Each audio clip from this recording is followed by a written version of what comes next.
In this video, I will rank 10 UX books from best to worst so that you know which book you should read ASAP. In this ranking, S will be the best and F would be the worst. Quick heads up, these will be books that I have actually read. So if there are any other books that you think should be in this tier list, please drop them down below and I will rate them in a future video.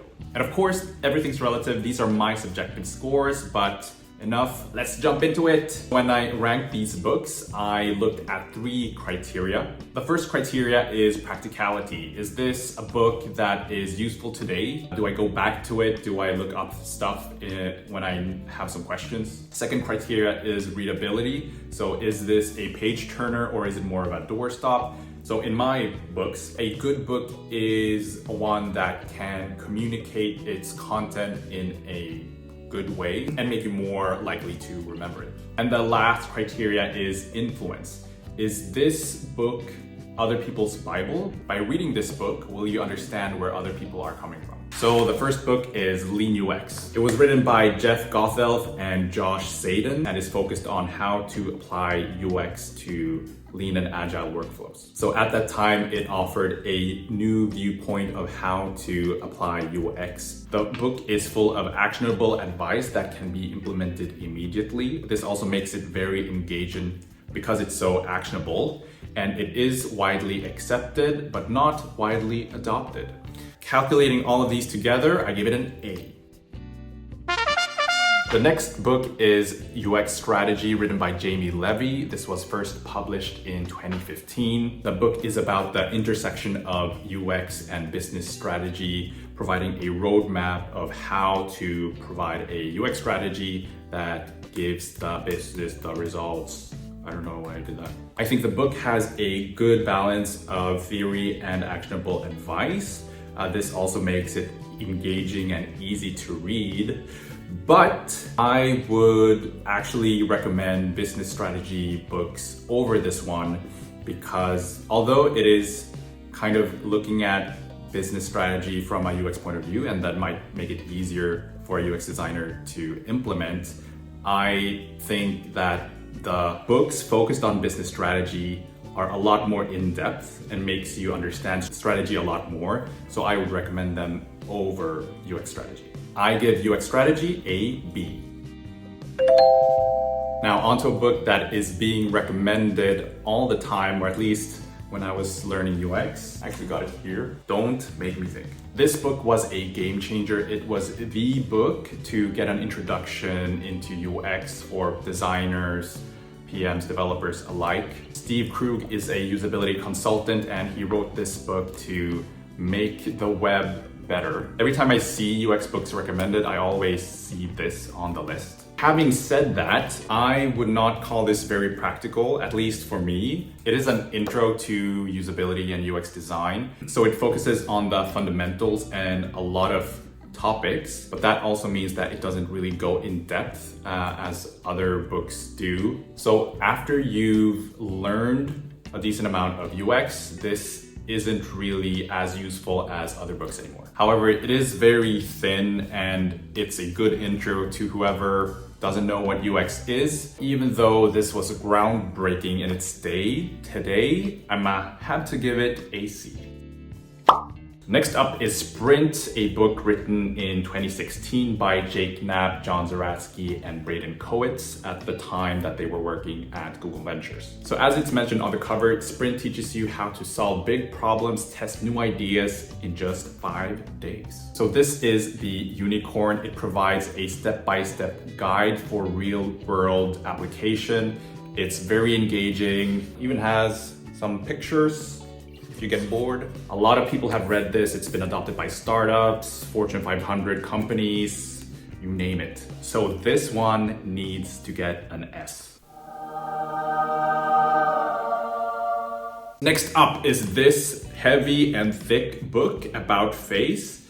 It was first written in 1995 by Alan Cooper, one of the founding fathers of interaction design. It's had several editions though. I have the 4th edition. So the book is a guideline for interaction design and user interfaces. Even though the 1st edition came out in 1995, this, for 4th edition at least, is still very relevant.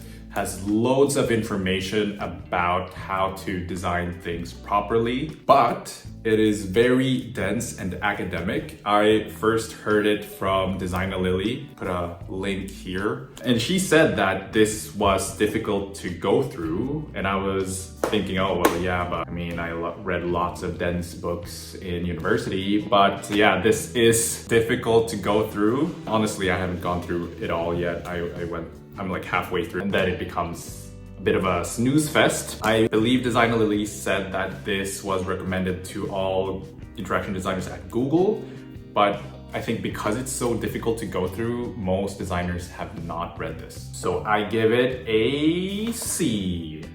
Is this a C? C.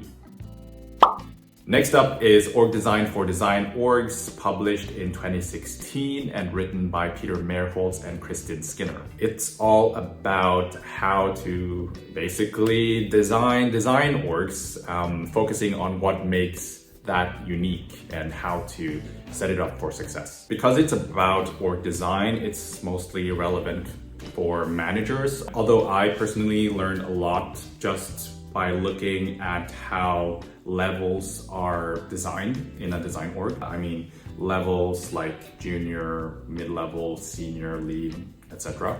I think that was really interesting. For me, it was very engaging, but it is very specialized. I like that sort of stuff, organizational design. If you don't find that interesting, then it will not be engaging at all. And the book has been well received and is used as a blueprint by many organizations. Considering it is good at what it does, but it's kind of very specialized, I will give it a B. The next book is Design of Everyday Things. Again, a book that I've seen recommended on lots of UX book lists. It was first released in 1988 as The Psychology of Everyday Things, but then got renamed. The book is written by Don Norman, known by many as kind of the father of UX design. He coined the term user experience when he was working at Apple. Although I find the contents of the book really interesting, it is very theoretical, and I don't think I've used something from the book in my design. Maybe I've thought about the theories, but they're very abstract. So there's quite a long way to get to the actual outcome of whatever you use. I will have to give this a C. It is an interesting read, but not practical.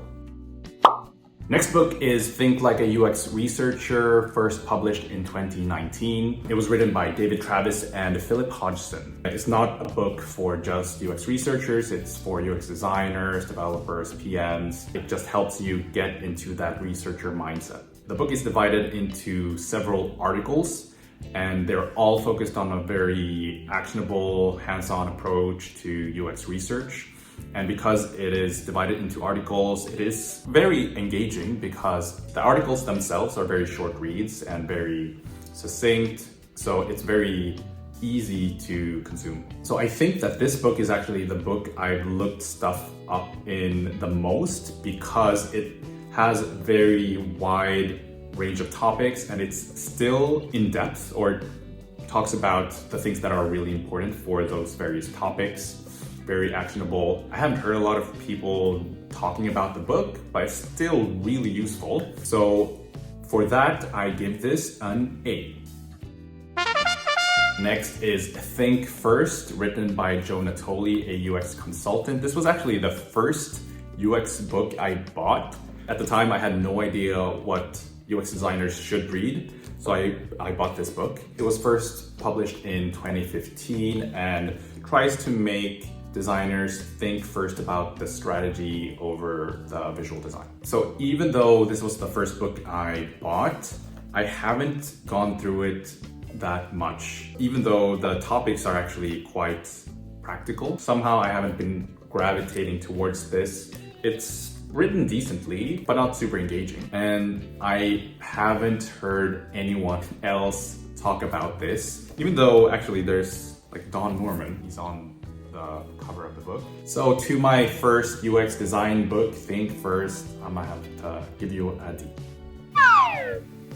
We've now come to the final book, Articulating Design Decisions, first published in 2015 and written by Tom Griever. Tom wrote this book because he saw that there wasn't really any good book talking about communication, which is key in getting your designs made. He says that a good communicator is what makes the difference between an okay designer and a great designer. So it is very important. It is very practical because you have to communicate your design decisions. I don't know, is it daily? Maybe. Whatever you learn here, you might use every day. And I think it's quite engaging, easy to read, really packed with tips and new insight. I haven't seen it as recommended as Don't Make Me Think and Design of Everyday Things, but I think it's getting up there because the topic is so important. So Articulating Design Decisions gets an A. So that was 10 UX books ranked. These are the 5 I have in a physical format. If you have any other book you think I should read, drop them down in the comments. And yeah, keep designing, keep reading, keep learning, keep innovating. See you in the next one. Bye bye bye.